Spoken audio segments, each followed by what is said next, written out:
Look lads, I know it's not the right song, that song, but that's totally a violation of copyright, so we got this one instead. And it's not that bad. It still embodies that funky 80s style, and this is less likely to get stuck in your head all day. So, can we get back to work now?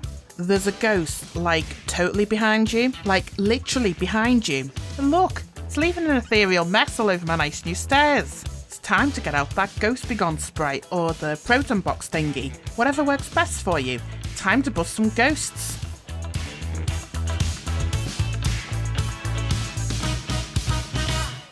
Hi there and welcome to Planet Coaster. It's finally here. The new free update 1.12 and the Ghostbusters DLC has landed this week, so I've been checking it out. I've had a play around with the new content and so far it gets a thumbs up from me. There's a bunch of new stuff including scenery pieces, music, animatronics, and there's a new game mode, which is a story-driven Ghostbusters scenario. This is something totally new to the Planet Coaster gameplay, and opens up a whole new way to play the game. The free update also includes a new ride, the Quick Draw, which you can actually shoot targets and try to beat the high score. There's a Ghostbusters version of this as well, which has ghost targets that you have to shoot too.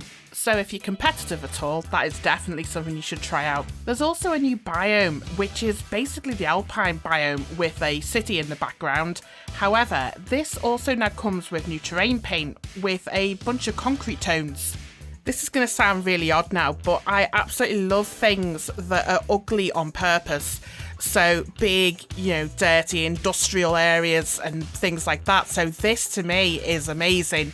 There's so much that I'm going to be able to do with the new city stuff and the new sort of concrete pieces. These new paints mean that we can make roads and pathways without having to mess around with hundreds of ceiling tile pieces to get that effect. My favourite part of the update so far is the new building pieces they've added. There's about 5 sets of new walls, including built-in windows, panels, and structures like fire escape stairs. This will come in super useful for making city-based scenarios. They've also provided some buildings as blueprints, such as the Ghostbusters firehouse and the apartment building from the movie, and also some scenario settings. I think you will be able to use those for obviously Ghostbusters stuff, but I think most of them, if with a little adaptation, you'd be able to use them for any builds.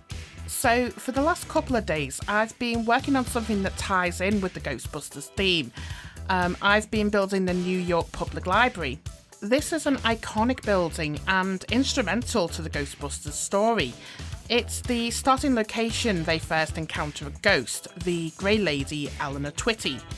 I thought designing the library's iconic Stephen A. Schwarzman Building, which sits on 5th Avenue in Manhattan, would be a cool idea and something unique I could tie into a Ghostbusters themed ride if I decided to make one. I've personally never been to New York, so I've built this using reference pictures available online, such as Wikipedia, Google Street View, and Google Earth as well. The real building was constructed in 1908 in the Beaux Arts architectural style.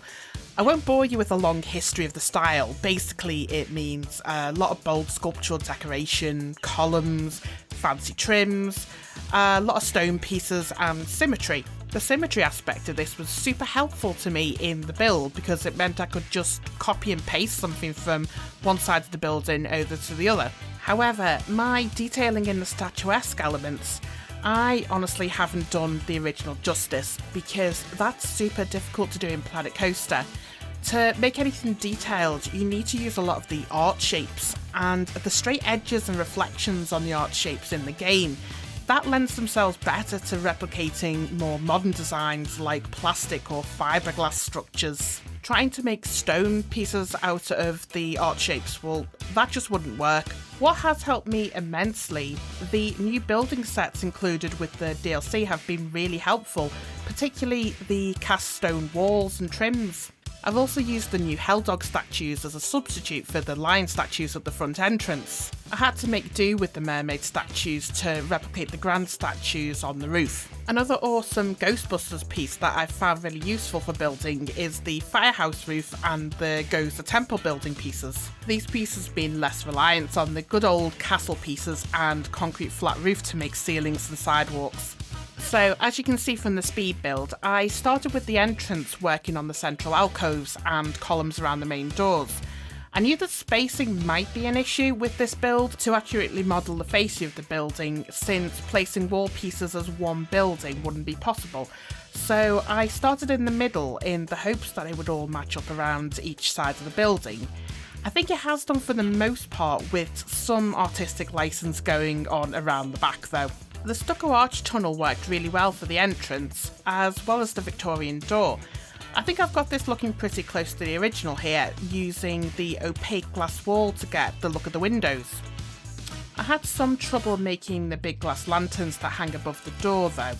They're too small to make use of the in-game glass structures, and they're too big to use any of the in-game lamps. So I ended up using a bunch of brackets and pillars with the spooky wall light to make a custom chandelier type lantern. I think it's close enough to the original concept to be somewhat true to that design. So around the back of the building, the original building has a lot of gardens and some newer structures added, such as restaurants. I haven't modelled these, as I can't be sure they would have been there in 1984, which is obviously when the film was set. Also, I was getting on near 3,500 pieces at this point, so I wanted to be mindful not to go over that 4,000 piece limit to be able to share this build on the Steam Workshop. The focus of the back of the real library is this very grand statue within a stone gazebo type structure. There was no way to accurately model this unless I created something on the Theme Maker's Toolkit, which, I don't have the skill to do that, so I thought it'd be a nice alternative to have King Coaster himself sitting out back. So from this point, I was adding the front gardens and the lighting. The in-game lampposts are eerily similar to the actual lighting of the library, so I really didn't have to change much here.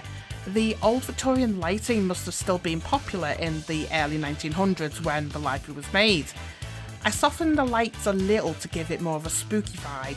This gave me a bit of an Arkham Lovecraftian vibe, so think H.P. Lovecraft Call of Cthulhu ambience, which is from the same era that the library would have been made, so I guess that makes sense. So that's the building done. It took about 25 hours in all to complete. If you want to use this for yourself, it's available on the Steam Workshop. There's a link to that in the description below. Also, let me know in the comments, where do you think I should go from here? Should I incorporate this into a full build of a Ghostbusters ride or a park section, or should I move on to something different? I'd love your thoughts on this. So until next time, bye for now.